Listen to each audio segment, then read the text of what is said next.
Coming to you from Beaumont, this is your HouseCall.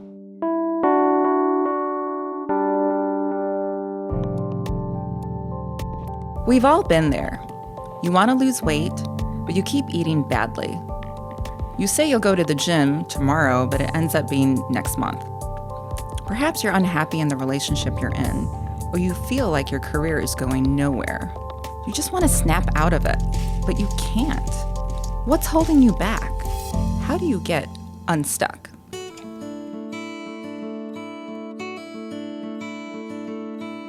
Hello and welcome to the Beaumont HouseCall podcast. I'm Dr. Asha Shahjahan. Our goal is to help you and your families live smarter and healthier lives. Today we're going to talk about getting unstuck. Yes, the excuses we make for ourselves, why we make them, and how to overcome them. Joining us today are Peggy Manchester, a board-certified coach and professional certified health and wellness coach, and Denise Irvin, a board-certified nurse coach, both of who work for Be Well, a Beaumont employee wellness program. Thank you both for being here. Thank you. Happy to be here. We've all had an experience where it seems like we're not moving. We're holding on to something, or no matter what we do, it just doesn't seem to be advancing us. This is called being stuck. It's a mental, emotional, and physical experience, and we all know how frustrating that can be. Sometimes it can be fleeting, and other times it can last much longer. So how do we get unstuck? We're soon about to find out. Peggy and Denise, can you share with us a little bit about what you do? Yeah, well, as wellness coaches, we really partner with our clients to create the conditions that help our clients create their best thinking around change, whatever desired change they want to accomplish. So what is being stuck? Well, stuck is being stuck, not knowing what you want to do next, what it might look like, and in the same rut or routine. So there's this great quote that we found online. Your body can stand almost anything. It is your mind that you have to convince. Right, it's that mindset. The mindset is everything. What are some contributing factors of getting stuck? Like how can someone avoid getting stuck? There's lots of reasons why people get stuck. Sometimes it's because they have lack of motivation or they're not clear about what their motivation is. Sometimes they're not managing their stress effectively. Maybe it's a lack of confidence. There's many reasons why people get stuck. It could be that they're in some familiar patterns that they're just not sure how they got there or how to get out of them. Okay, so let's talk about these familiar patterns. Like if you're feeling in a rut, how do you get out of that? Well, sometimes a pattern is just a lot of what we do throughout the day or our weekly routine feels like a series of well-thought-out decisions, but or at the very least, conscious choices that we made. But in fact, a lot of times what we are doing is we're just responding to a familiar pattern or behavior or habit. So how do habits work? There's actually three components to a habit loop. It's known as a cue, something that triggers us, some type of routine, how we respond to that cue, and some type of reward that we're getting from the response that we're doing. Okay, so this habit loop thing, I feel like that goes a lot with relationships. Like if you get into a bad relationship, you get in this pattern of, routine, it's comfortable, and then maybe it's not the best for you, but you have the reward of hanging out with someone, so you keep doing it. But then you get stuck in it. Absolutely. That's a great analogy. When you really break down the habit loop to the three components, if I could explain them, that cue or that trigger that elicits that routine or that response. And so that cue could be anything. It could be something like your mom's calling, your boss sends you an email about a meeting that he wants to have with you, or you open your email and there's way too many emails in your inbox. Some type of cue that makes you feel overwhelmed. And then you have a familiar response of how you respond to being overwhelmed. So it could be when you're at work and you get overwhelmed, you start to look through your drawer for chocolate because somewhere in their drawer there's chocolate. Oh, I never do that. or maybe the response is that you immediately pick up your phone and you distract yourself by looking on social media. But there's some type of response that you consistently do without even thinking about it. Yeah, so it's like a distraction, something to kind of get you out of that stress mode? It depends. It depends on what the cue is and depending on what the reward is. So in that particular example, absolutely, you're trying to, when you're feeling overwhelmed, you're trying to distract yourself from feeling overwhelmed. Okay, so you're telling me that there's a response, there's a way that you kind of distract yourself, but then, so how do you get out of that? Well, I think the first step is really awareness. So when you're thinking about what your routines are and the routines that maybe you want to change, think about what's the routine that you're consistently doing that you don't want to be doing. And then have the thought, okay, what's the reward I'm getting by doing that routine? And what's the cue that's triggering it? as a bedside nurse, this was, I totally got into this habit loop. And so if there was a stressful situation, a patient was going bad, or we're getting a lot of admissions, I actually would leave the stressful situation once it was over, immediately go to the break room, binge on all kinds of food, anything I could get my hands on, right? And then I would feel better. But what happened is that I ended up getting sick, and I started feeling crappy. So I became more aware of this pattern, this stressful, every time somebody would code, we'd get more patients, something would happen, Denise was going to the break room. Mm-hmm. So I said, wait a second, I have to change this behavior. And that's where the habit loop came in for me. So the cue or the trigger was the overwhelm or out of control with the situation, or am I going to get it right? Then that was the trigger. Then the response would binge eat. And then the reward is that would allow me to calm down, but only really for an hour, and then I would feel crappy. So then how did you change that to a healthy habit loop? So once I became aware of what I was doing, I actually made a decision. I want to stop this behavior. And I started discovering what could I implement inside of that besides going into the break room and binge eating on everything that was there. Mm-hmm. So I would take a breath. I would walk away from the unit. And to be honest, I realized it was the crunch that I wanted that would ground me. And so I ended up filling my lunch pail with carrots and celery and peanut butter and apples and nuts, and I would only allow myself what I brought. That's a lot of willpower, because I think I would probably still go and binge eat, even if I had carrots. Well, I would eat everything I brought. So I still kind of binged eat, but on different stuff. But it was the initial stage of my awareness. And then trying to break that habit. And now, 10 years later, it's completely broke. As a coach, how many people do you see that are stuck? And what are the common places that people are kind of stuck in their lives? You know, there's all different reasons why people seek out a coach. I mean, I think that one of the three biggest reasons that I work with clients is, one is they really feel like they're stuck in a pattern of not managing their stress effectively, and they want better tools on how to manage stress. And then most people say, I want to eat healthier, I want to eat better, I'm tired of the way I feel, I'm tired of the way that my body feels. I start off wanting to eat healthy and I can't be consistent, and I want to learn some tools how I can do that more consistently. And then third is exercise. You know, I know that I want to get more activity in my life and I just can't seem to fit it in, or I don't like to exercise. So I think those are the three biggest reasons why people seek out coaching. So when people do come there with that thought, how is it that you're able to get them over that? Albert Einstein said, you know, we need to develop a new way of thinking so that we feel unstuck.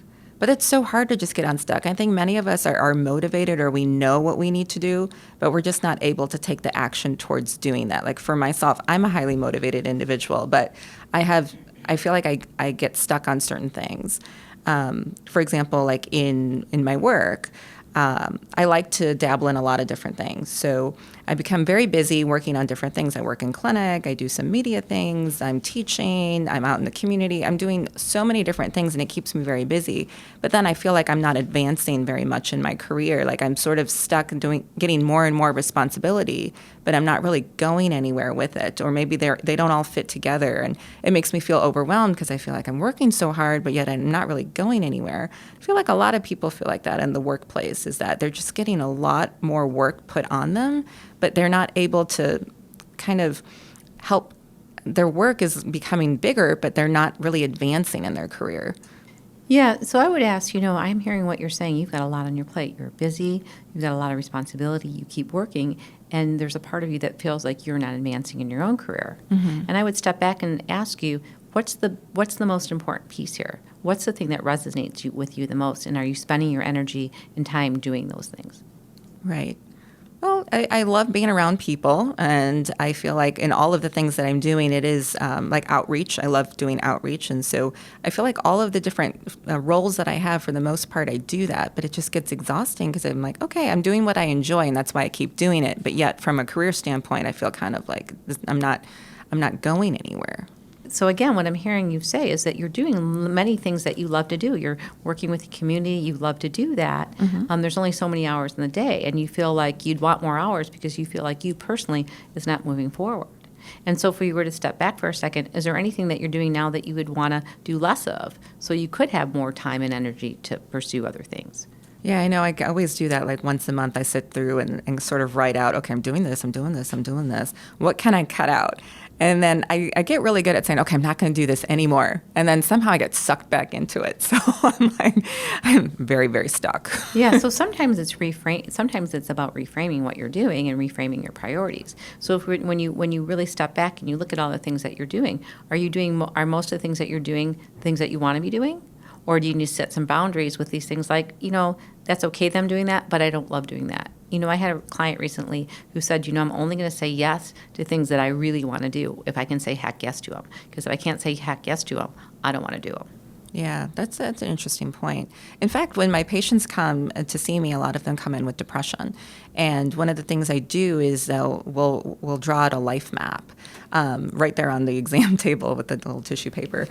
And I'll go in and I'll say, okay, what's good going on in your life right now? Either draw pictures or write it out. And then I'll put another column and say, let's leave that blank. What's not so good going on in your life right now? And then what is your ideal, like the most happiest thing that you could possibly be? And maybe it's realistic or not. And so I leave the patient in there and I go out and come back in. And most of the time they do start writing things in. And we'll slowly see what are the unhappy moments or the things that are really bogging and stressing you out? Because I think a lot of people are visual. So if you actually write it out, because you can say it all day to your girlfriend or to your whoever, your spouse, and complain all day long, but you're not really able to take action. But I feel like these life maps are helpful because then you're able to see that, okay, it seems like there's a reoccurring theme here that you really don't like, maybe this part of your job, or you're really not getting along with this particular person. So how do we get an easy win here? Is there anything going on in your life that has a ripple effect that if we took care of this, it might end up taking care of a couple other things? And so it's funny that I do that with my patients. I should really probably start doing that more so with myself. Do you guys do any kind of visuals or mapping or anything like that? Yeah, we actually, there's a couple things that we do, and we really do find exactly what you said, that people are visual. And so there's a couple things that I've done and Peggy's done, and we also have taken our clients through. One of those is brain dumping. So when your mind is in that mindless chatter and going on and shoulda, woulda, coulda, and I've got all this to do, and what does it look like? They call it brain dumping. So you just get a piece of paper and you write down everything that's in your brain, and you just dump it out of your brain. Like all the thoughts? All the thoughts. Just dump all the thoughts. Get them out of your brain and onto a piece of paper. I'm stressed, I'm hungry, yes. I'm late, I'm overweight, I need to... Right. I should have said that to my boss, the kids were driving me crazy, whatever it is. Whatever is on your mind, you get it out. You get it on a piece of paper. It might end up being a book for me. And then you kind of pause, and you just kind of put it aside. Some people never read it. They throw it away, And some people look at it and say, okay, how much of this is really realistic? And they start crossing things off. So that's one of the things. And it really allows people to get that energy out of all that thoughts out of onto paper. The other thing that we do with clients is what we call a wellness wheel. And what that is really looking at all areas of your life, kind of like a car. So in order for a car to drive down the road, it has to be well balanced, right? Well, so does our health and well-being. Will it always be perfect? No. And that's really what trips people up. We always want perfection. Right. But in reality, health and wellness it's a journey. It's a journey. Right. So the wheel gives people a visual of what area what are their strengths, what area are they working on the most, what matters most to them, and what other areas may they want to work on in the future. So, for example, is it like emotional health, physical health? Mm-hmm. And so they might see like, oh, I'm really good at taking care of my emotional health, but my physical health is not doing so well, so I need to focus my energy on that. Exactly. And we even look at like media time, like how much are we spending on the computer and technology? Mm-hmm. Because what we've found is social media or some of the technology is also becoming distractions, right? So we might have a lot on our plate, but then we're turning to our phone, checking social media or checking the email to quote unquote distract us. But is it really distracting? Yeah, it just stresses you out more. Right, and then how much time are we spending on it after we open up the email or open up the social media? So some people say that when you get stuck, it's because you don't know who you are.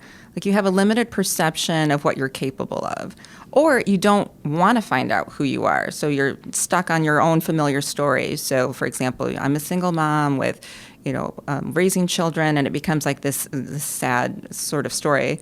Or you're living the expectations of what other people have of you, and you're not really doing truly what you want. So societal norms. So maybe as a woman, they're saying you have to stay home with the kids, and you really want your career to be thriving.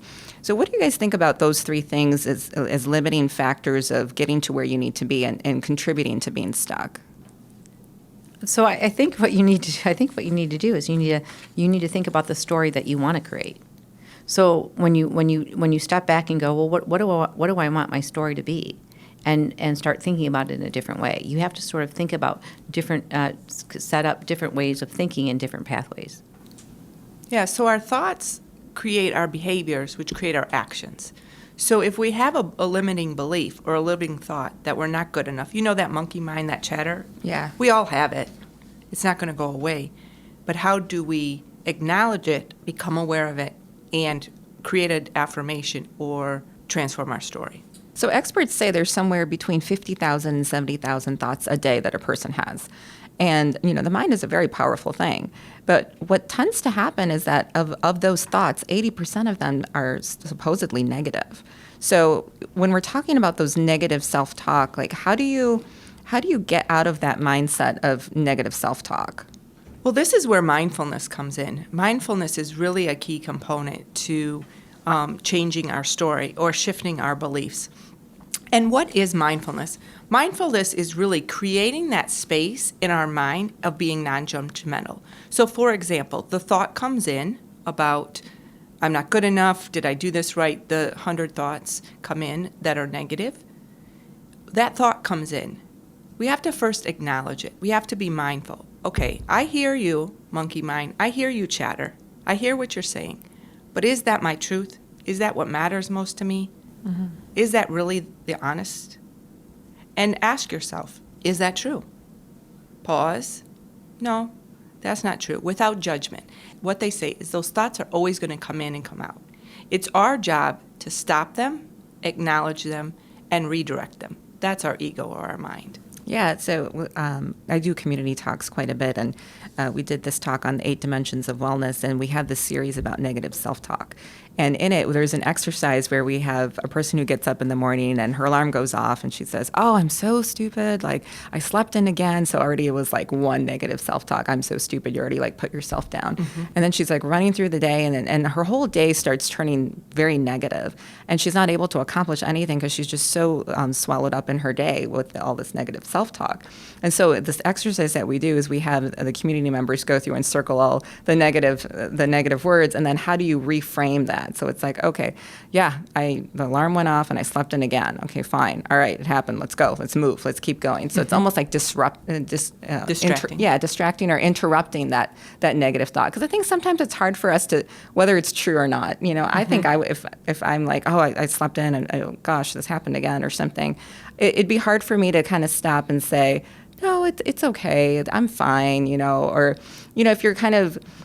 if you have low self-esteem, which many of us do, or we're very judgmental towards ourselves, I think it's an evolving process to be able to say that's not true. Mm-hmm. But I think initially it might be easier to interrupt and say, you know what, let's stop there and let's just keep the day moving. And then maybe over time you can start analyzing and saying, you know what, it really isn't true about myself. It's just a thought that I had thought of. Absolutely. And change and transformation takes time.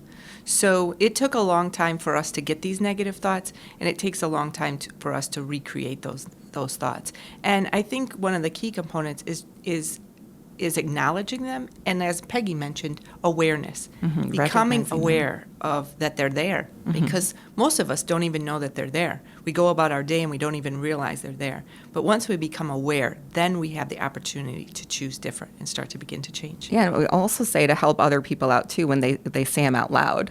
You know, when you say, oh, I misplaced my keys, and you kind of are like, saying something bad about yourself, your friends can say, hey, nope, that's negative self-talk, stop it. Right. And so it's a way of just kind of becoming aware of how many times you're saying negative thoughts to yourself. Right. Yeah, self-compassion is a big piece to this as well. We're not taught self-compassion, but we need to really think about we need to treat ourselves like we would treat our best friend or our child. And that's really hard, yeah. There's been a lot of work done on self-compassion, and I think it's something that you practice, but certainly it's something that we can get better at. I feel like mindset is everything here. I had a patient who had a massive heart attack, and she got very depressed afterwards. And she was just kind of scared to start her life back up again. Like, she knew she had to exercise, she had to go to cardiac rehab, but she said she just felt depressed. So she's like, I know what I need to do, but I'm just not able to do it. How do you get yourself in the right mindset? So is there something like, is reading someone's biography or something motivational, or do you pick a role model to follow, or do you get a mentor or, a coach per se? What are some tools that you have to get people in the right mindset for change? Well, mindset is everything, and it really does impact all of us, our mindset. And we have found that in depression, sometimes the person is really fearful of the past. They're really in the past still, and not even in the present moment of acknowledging that they've made it through, for example, the heart attack patient or something like that. So really acknowledging where people are in their mindset is one.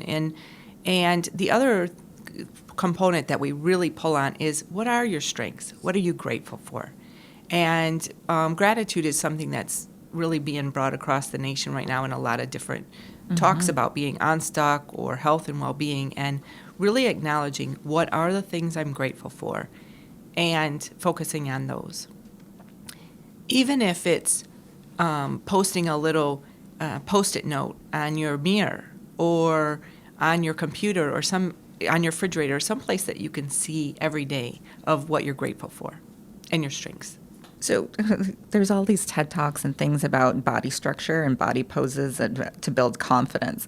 What are your thoughts about that? Like having the Superman pose or doing the Wonder Woman pose, it supposedly raises your testosterone and your cortisol levels are reduced. Does it really work, doing these postures before, let's say you've got a big meeting or, some event? Yeah, so as it turns out, this does really work. This is the work done by Ann Cuddy, who's a researcher and psychologist.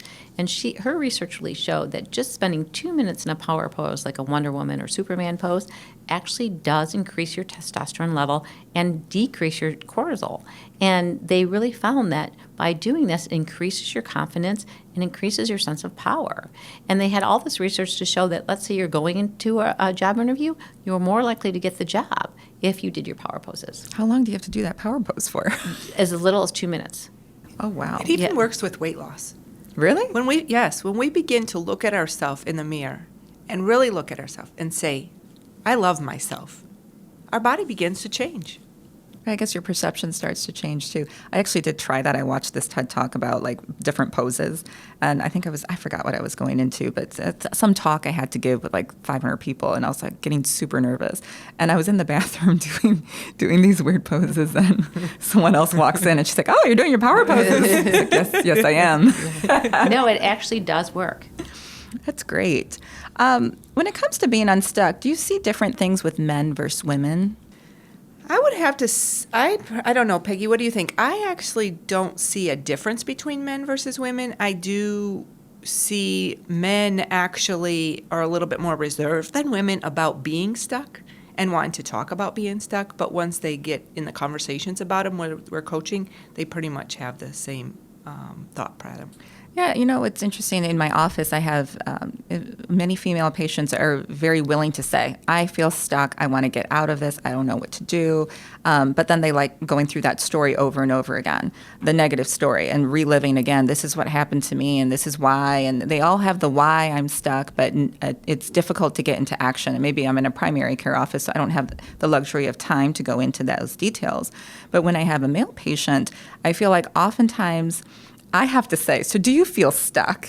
And then they might say, you know what? Yeah, I do. And what can I do about it? It's interesting how there's the different framework. So I often think with the women, it's like the more that you talk about the problems, we think it's good, right? Like you're venting to someone. But sometimes it can continue that negative spiral of thoughts, right? So you talked about gratitude and the importance of having maybe a gratitude journal. And some studies say that if you do write out a gratitude journal where you're just saying 3 things that you're grateful for and you're writing them down every night for a continuous 2 weeks, it actually changes your mindset to be more positive. I wonder, what is your advice for people who have gone through something traumatic and they feel like they have to tell everyone their story, like this happened to me and this is what's going on and this is why I'm like this? It's like, how long do you sing that sad story before it starts becoming detrimental to you? Yeah, well, I think what you need to do, if something does traumatically happen to you, I think it's good to share that and get it off your chest. But what you're saying is, then it becomes prolonged. Right. And when do you give the advice to somebody that they need to maybe start to reframe it and start to change their story because they're believing it? It becomes like a stored memory. It's like the more you pull out that negative file, the more negative thoughts you're going to have and the more energy that's going to suck out of you and those sort of things. So it's like, how do you know when to stop that? And in certain cases of something about trauma or they've had a major event and we are coaching them, we actually would refer them to a counselor or a licensed psychologist in regards to something that would help them reframe, whether it's a different EMDR or a different program that they may need. So let's say I want to get a coach.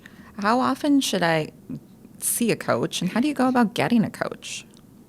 So that really depends on the individual. Most of the time when I'm working with clients, when I initially work with a client, our coaching sessions are generally closer together. So the first time I work with somebody, I might spend an hour with them that first coaching session, and then I might see them a week or 2 later, and we might spend 30 to 45 minutes. And then ongoing, I might meet with them every 2 or 3 weeks or once a month. So as time goes on, I meet with them less often, and the duration is less.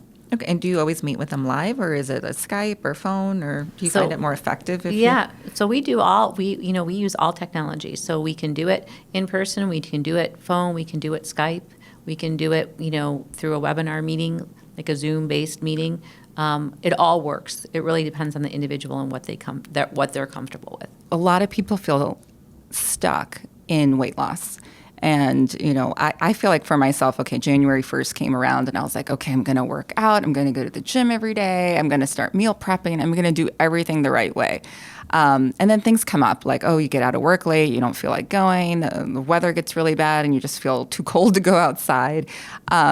So I go to this boot camp class, and they're only offered certain times, like a 5:30, 6:30 class. So if I can't make it to that class, I just would not work out at all. So then I decided this year, I'm like, I'm going to get another gym membership that just has the treadmill and all that stuff. So if I can't make it to that class, I can still go to the gym. And I probably did it for about a week, and then I kind of fell off. And now I feel like it's hard for me to get back into it. So, and I have an event coming up, and I keep saying I want to lose weight and be able to fit in this dress and all of this stuff. So am I stuck, or am I just procrastinating and getting what I need to get done? Well, I think in your example, what you're saying is that, you have this goal of that you want to lose some weight, and you had set some expectation of how you're going to go about doing that. I had a great plan. But what you did is you kind of got stuck in the execution part. Yes. So what I would decide is saying, okay, is the goal that I want to try to just get some movement throughout my week. And the best scenario is that I would go to boot camp. Or if I can't go to boot camp, a better scenario is that I would actually go to the gym. But if I can't get to the gym or boot camp, what's stopping me from walking around the block? Or what's stopping me from walking up and down my stairs? So taking just a baby step to getting more activity in my life would be a step forward versus being attached to has to be an outcome of a certain way. Right. And then also with meal prepping, I feel like you can get in the habit of meal prepping, and then all of a sudden you just fall off, and then you're back stuck again. And then let's say you didn't meal prep, so then you're running to Panera and grabbing a soup, and then it's a salad, and then it becomes a sandwich, and then it becomes a cookie, and then you just completely lose control. Any thoughts there? Again, I think it goes back to that good, better, and best scenarios. When you're doing the best with your healthy eating, you're meal prepping every week, and that's great. But if you don't have time to meal prep, do you know what your healthy choices are eating out? So eating at Panera, what are the healthy choices that you can make when you get to Panera? Right. Yeah. Salads. Probably better So without dressing. there's always a good choice that you can make. Yeah. That's true. And I think that's the problem is like hard to make those choices or change that mindset. And so we really look, I like to look at with my clients intention. So what is their intention behind wanting to lose weight or even meal planning? What is their intention? And when they discover what their intention is, why they want that, what their intention is. So say it's the example of I want to work out and the boot camp and walking and adding additional movement. Mm-hmm. If the intention behind that leaves you feeling like, oh, this is great, I want to do this, versus the intention of this is like a work or a job. Yes, like right? It becomes like slavery, like, right. oh God, I'm so depriving if it's myself. adding to our to-do list, then our intention, really get clear on the intention of what we want to do with it. So trying to make it as seemingly less like in your schedule.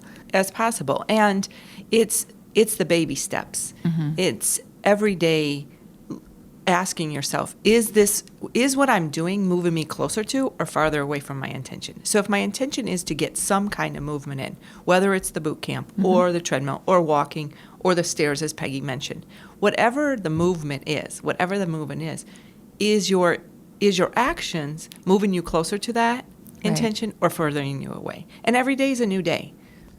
So how important is it to have a vision or, making vision boards and that kind of thing? Well, creating a vision or having a vision board can be really, really helpful. The research really shows that you're more likely to accomplish your goals when you do that. And the reason why it's so effective is because when you create a vision board or you create a vision statement for yourself, it really gets you in touch with what the possibilities are, and it helps you to increase your confidence that you can actually get there. Mm-hmm. And it helps you connect with, okay, this is my vision, and what's this going to feel like for me and look like for me and taste like for me when I get there? And you start to imagine that you're already in that place. And it really can help move people forward to that vision. And then I recommend post it somewhere that you're going to see it often. Mm-hmm. Put it on your fridge, put it in your bathroom mirror, put it somewhere where you can see it and connect with it. So you really can get in touch with, yes, this is me. This is me at my best self. And you can have multiple vision boards, I guess. So it was interesting. My friend was telling me that when I told her I kind of feel stuck sometimes at work. And she said, well, did you make a vision board? And I said, well, yeah, I made a vision of what I want to do and where I want to be and how I want to do it. And then I told her I felt, stuck in relationships. And she said, well, did you make a vision board? I said, yeah, I just told you. I made one about what I want to do and where I want to be. And she goes, no, did you make a vision board of what you see in a partner? Or what are the things that you see for yourself in that? And then I thought, I never thought of making a vision board for something outside of work, just different areas of life. What's your vision board for, your weight loss, or what's your vision board for your relationships, etc.? Absolutely, I would agree. You can make a vision board for whatever is really most important to you at the moment, and where are the places where you really want to move forward. And how often should you revisit this vision board? Let's say you set it up and, let's say I do it once for a whole year, it might be too long, or do I need to kind of revisit it every month or so and say, am I there? Do I need to change it? I think the important piece is that you need to connect with it often. So whether it's every day or every couple of days or every week or every month, but it needs to be top of mind. And do you ever suggest having someone else look at your vision board? Absolutely. I think that the influence of others is always, as human beings, we're very social. Mm-hmm. And to share that with others, again, you have a vision in your head, but when you put it on a board or you put it in a statement and then you share it with another person, again, it solidifies that vision. You're putting yourself out there. You're putting it out there. What do you think of a 360 eval? So, for example, let's say I'm having trouble losing weight, and just asking the people close to me, like, what do they see my barriers are? Because sometimes we don't see our barriers. But, if I say, I don't eat out that often, but then, my cousin will tell me, you eat out like 3 times a week. That's pretty often. And, okay, I guess I do. Is that helpful, or what do you think? The people around us, sometimes they see the things that we don't see. And one of the things that we do as coaches is we actually do some imaginary work. So with the clients, we actually ask them questions, a series of questions of what it is like to imagine what it will be like to be moving more, weight loss, in a better relationship, feeling your best life ever. Yeah. and really take them through the experience. So at the end of the coaching session, they're actually feeling that experience. Oh, that and then sounds they great. create their action steps around that. Yeah, and it helps build confidence that you probably can actually do that. Absolutely. And then the solution then comes from the client that we're coaching, not us as professionals. So are there any resources for our listeners or tools that can help people get unstuck? Yeah, there's a variety of resources out there. Some of my favorites I want to share with you. One is the Self-Compassion website. This is the work done by Kristen Neff, and it's just selfcompassion.org. And she's got tons of resources out there, exercises that you can do, self-guided meditations and books that she recommends around self-compassion and getting unstuck. And then another favorite resource of mine is a book called Creating Your Best Life, and that was written by a life coach, Carolyn Adams Miller. And this was really designed to help people set and achieve goals, and really linking goal achievement with happiness and how it leads to contentment. So that's another great resource. And then finally, I love this podcast, The Life Coach School by Brooke Costello. And she does a podcast relating to all kinds of things around well-being and emotional regulation, and lots of great resources. So those are a few of my favorites. Great. Peggy and Denise, it was so wonderful talking to both of you today.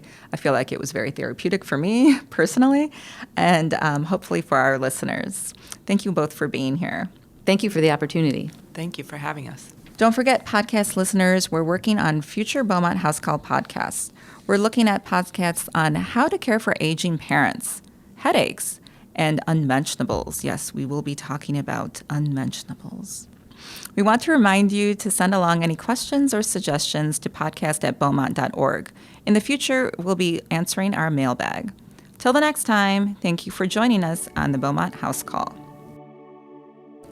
We leave you today with this healthy thought. We've all been stuck in some area of our lives. It's the most frustrating thing. I feel you, I've been there. But we've learned many tools today that can put us back in control and get unstuck. Think about how to build your healthy habit loop and changes you can make to help yourself be motivated. Look at some of the tools that were offered on the podcast today and set your mind in motion towards your vision of who you really are, what you want to be, and what you can be. Continue your journey to living a smarter, healthier life. Visit beaumont.org/podcast to access information and resources related to today's podcast.